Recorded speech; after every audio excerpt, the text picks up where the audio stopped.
about 4 years since he passed on. I missed him a lot. And I want to thank all the fathers that, I don't care what situation you are, be a father to your child. Amen. That's the one thing. Don't never, you know, because you got a lot of deadbeat dads around that they ain't there for their children. You know? But if I was a father, you know, I'm gonna be definitely gonna be there. Amen. I love them, you know. Amen. And just want to say Happy Father's Day to everybody. Amen. Amen.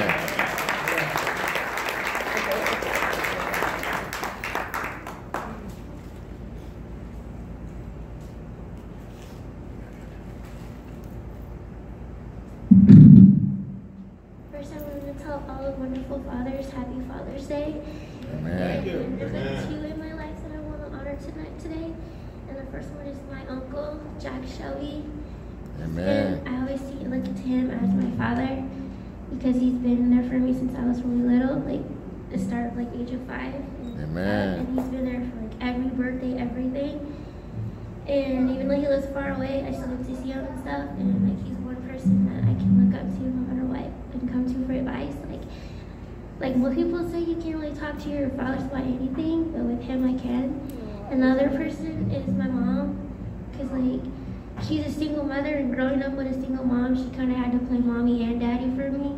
Amen. So I have her too to look up to like that. So I want to bring Happy Father's Day.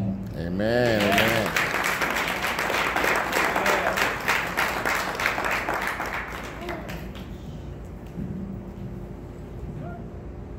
Is there anyone else? It's on open mic.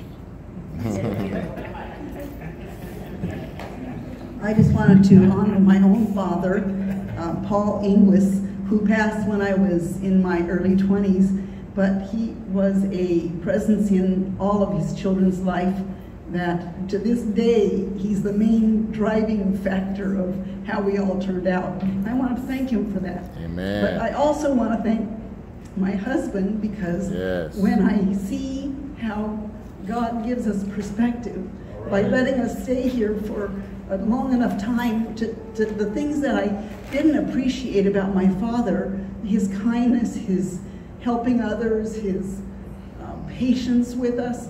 I know that that wasn't his nature, and I see it in my husband, but God gives us the time to learn, to experience that and show that to others. And I thank God for both of these men, but I also thank him for giving us the time to learn and to appreciate when maybe I didn't even appreciate it or understand it before. Now I do, and I thank God for both of these men. Amen. Deacon Roy Francis. I just want to stand up today and first of all give thanks to our Father in heaven. Amen. He's the one that has brought me thus far, like Sister Sharon says. But you know, I didn't know, well, you guys might not realize this, but I'm actually a private person. I keep a lot of my things to myself. But I want to share this by way of encouragement today for those who may have came up with a maybe as with a mother, brought up with a mother without a father there. And by way of saying that, where I come from, my mother had her first child at the age of 14, and she had 14 kids. Out of that, there's 7 surviving kids, 3 sisters, 3 brothers. Rephrase that. There's 3 sisters, 3 sisters, and now there's 3 brothers. One of them passed a couple of years ago. My mother is now 94 years, 95 this year. But out of that comes out a brother that's of the age of 14. That's more of a father to me in the sense, not necessarily, he's not a nourisher kind of person, but he's been working all his life. So what he did in his life was a main part of the support for our family as we came up. My grandmother had my mother, which is an only child. By way of that, my brother, she had him out there selling cross buns. fresh cross buns. By the time he was 17, he owned his own business, a bicycle shop that he put together. That when he came to the United States, he passed on to my brother Dolan. And so he worked with my mother. My mother was here in the United States to bring all the siblings and my grandmother to the United States. So when I sit down and I hear a lot of the things that go on in politics and different things, that's not the direction I want to go. But I want to honor that brother. He's still alive, and for the things that he's done, for the sacrifices. He's not here, and I always make it a point to call him. One of the things I remember fondly is, believe it or not, I was the ring bearer in his wedding at the age of 18, and he stayed married all his life. Oh, wow. You know, and he married to the same woman. And I find the great joy in that. I knew that when I got married, to me, it's life, us to do part, because it's important. Now, part of the encouragement of this is, even though I did not know my father, his name was Jeremias, all right, Jeremiah in Spanish, and even though I did not know him, I don't want to say, well, I can't say I didn't miss him, because there was love in the family. All right. I want to say that I don't feel any diminished because of that, because there were always father figures around. I remember Mr. Brooks. He wasn't part of my family. He had this full hair of gray hair, dressed in his biscuits and his suits, and he'd walk around with his little cane, and he'd get around. It was a father figure that I could see and find in that. When I sit down, and even as I look around this church and I look at the men, the father figures, we see all these kids running around here, and I look at it and I feel like they're my kids. Yes. All right? But it's from a legacy that I've learned. I say it because I don't want to have anybody feel left out because I didn't know my father. Well, my father left. My father, you know what? It comes a time that we have to move on from that. It comes a time that we have to realize that we have the Father in heaven. It comes a time that we have to understand that the joy that we have, the world didn't give it to us, and the world can't take it away. It comes a time that we have to realize that we have to make a decision day by day when we wake up, is to be happy with what we have. It doesn't mean that you have to have a whole bunch of things in life, but what it does mean is that I have the Holy Spirit inside of me. It does mean that I have the Lord, the King of Kings, the Lord of Lords, that I am a son of the living God, so that I am no lesser than anybody. In some cases, I feel greater, not that you should feel lesser than me, because I have for my Father is my Lord and Savior, Jesus Christ. So I just want to share that today on Father's Day, I don't want nobody feeling bad. I'm going to tell you, I'm a happy person. I'm a private person, but I'm a happy person because I have God in my life. I know, while I'm at this, even as we talk about fathers, I want to talk about mothers, because I had a strong Christian, Bible-believing woman in my life. I know that I had a strong mother that worked hard. And by the way, my grandmother was part father too, because she didn't mind hitting you, and she didn't spend this way. She put up the dukes, all right, because you weren't going to get away with anything around her. She come in the house and she proceed to wailing on people, and she get out there wailing on folks. I said, I didn't do nothing. She said, oh, you did something. I'm sure you did something. All right, but I thank her for that. And early in life, one of the things that I realized, where maybe I got my sense of humor is that I realized that she was not hitting people when she was laughing. So I made it my goal in life was to keep her laughing. So I always had a joke or a story or something funny to do with that woman. But I love her, dear. I know she's in heaven. She believed in don't spare the rod and spoil the child. And I thank her for that, because she brought us up in the way of the Lord. All of her grandkids right now are Bible-believing Christians. Well, one of them might have been a little blacksmith, but I'm sure he's coming back. And that her goal in life was that someday, she always said that she wanted to be in heaven with her daughter and her grandkids. And I know that she's waiting on me, and I just can't wait till that day. So I tell you today, I honor every man whether you feel like a father, but there's a lot of daddies. If you feed it, it's your child as far as I'm concerned. And if you love it, he'll love you and love you back forever. So I just want to leave with that note and just say Happy Father's Day to all the men. Amen. Amen.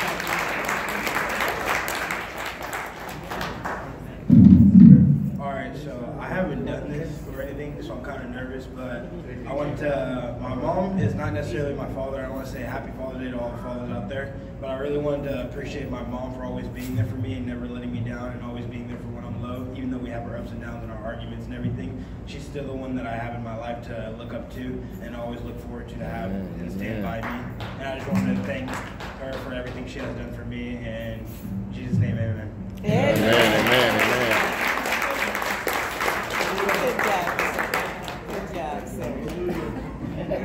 Good job.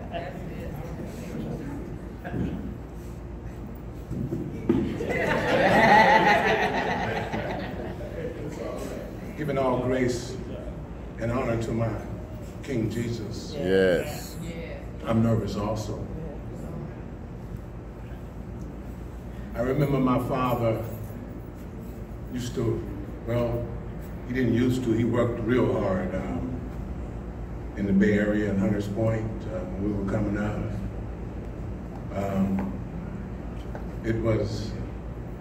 He was amazing. And when I was old enough to really hear and understand, my mother used to sing a song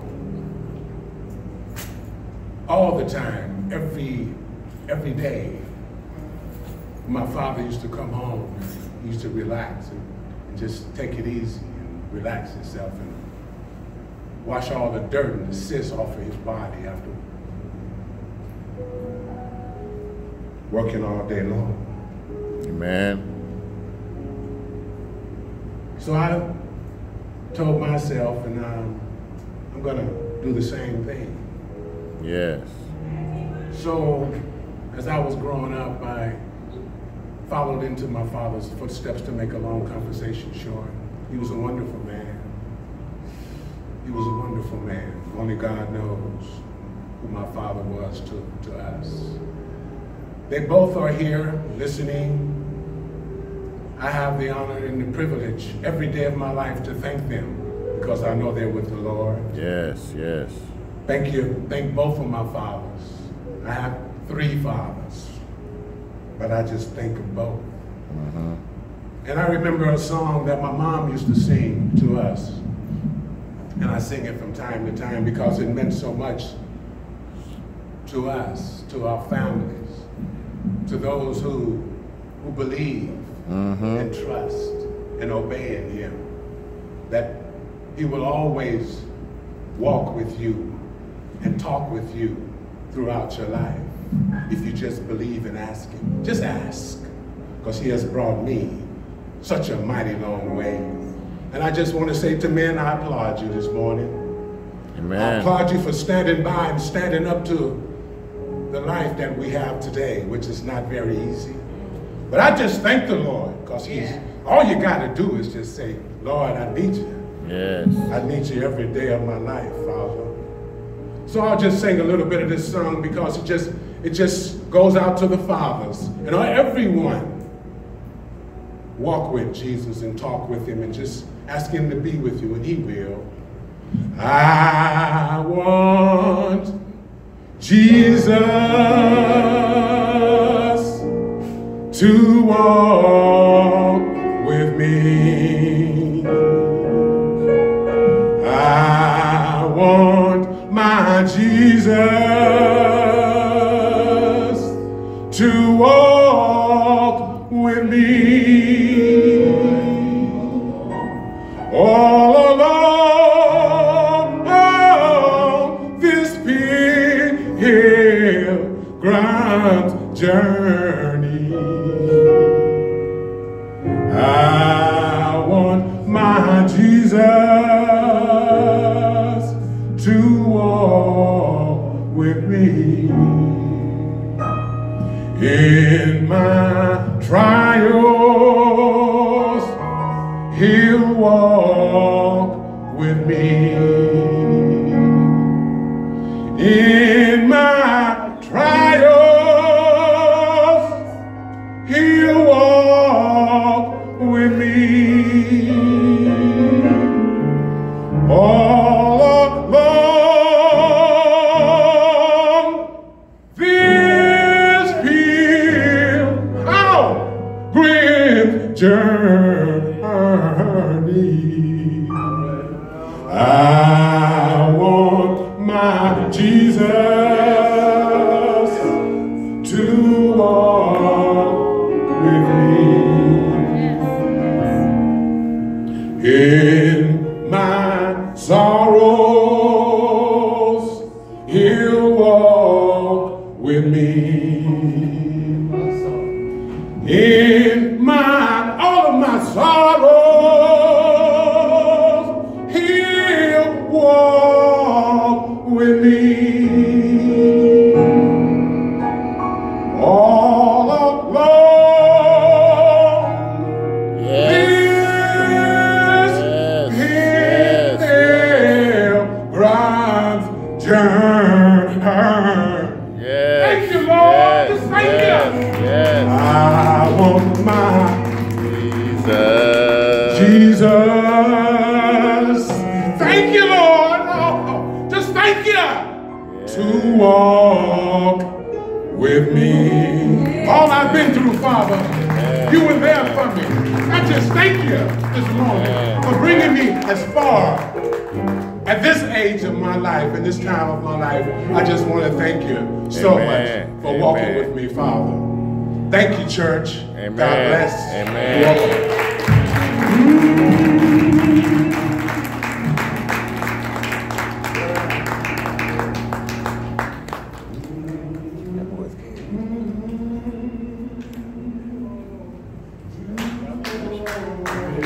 Good morning, church.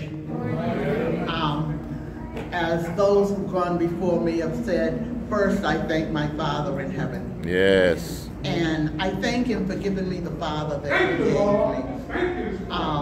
My father was a man who was always there. My father believed in family. I used to hate. On Sunday after church, we were going for that family ride.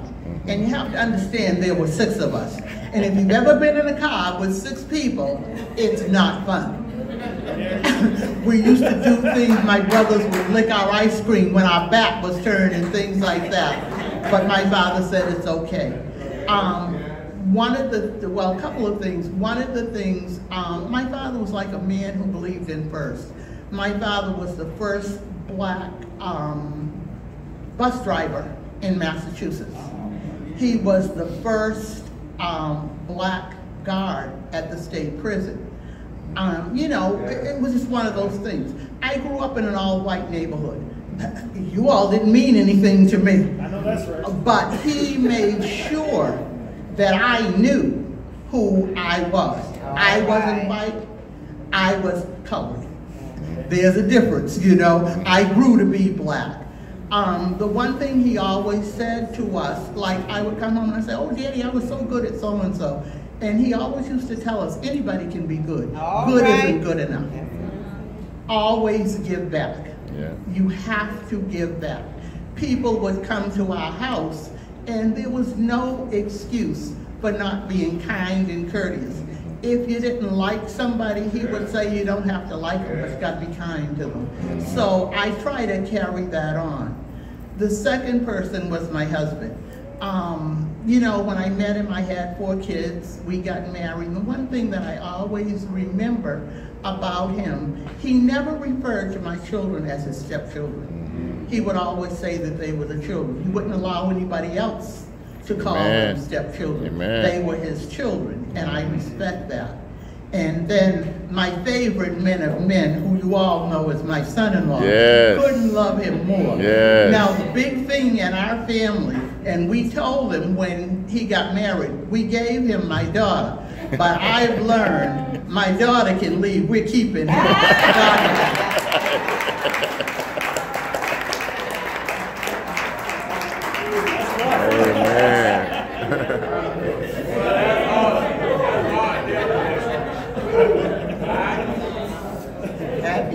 Father's Day to all Amen. fathers. Amen. I want to come up and say that I want to give honor to my dad as well. His name is James Pratt. He was one who was a good provider for all 9 of his children. All right. There were Amen. 9 of us. I Amen. was the oldest. Tyrone is number 7. Amen. But he was one that would take care of us, and he would work every day, go out, make the money to feed us, to clothe us, to provide for us, and do for us. And always a very kind and nice person. And he was always teaching us to be nice to others. Treat others as you want to be treated. It's his thing. And I also wanted to honor my own husband. Amen. Amen. As you know, Pastor L.J. Thomas. Who is a father to all. Amen. But he raised 5 children. So he was used to being a father. But when he came into the ministry, he became everyone's father. Amen. He has fathered so many. Little ones, big ones, all kinds. This culture, that Praise culture. the Lord. Yes. But he's always been a loving father to us. Yes. And Yes. always tried to teach us as much as he could Amen. about the Lord. Amen. And in that, it helps us to learn about fathering and taking care of others and loving others and being with others. And I thank him for that. Amen. I truly do. Thank you. Amen. Amen.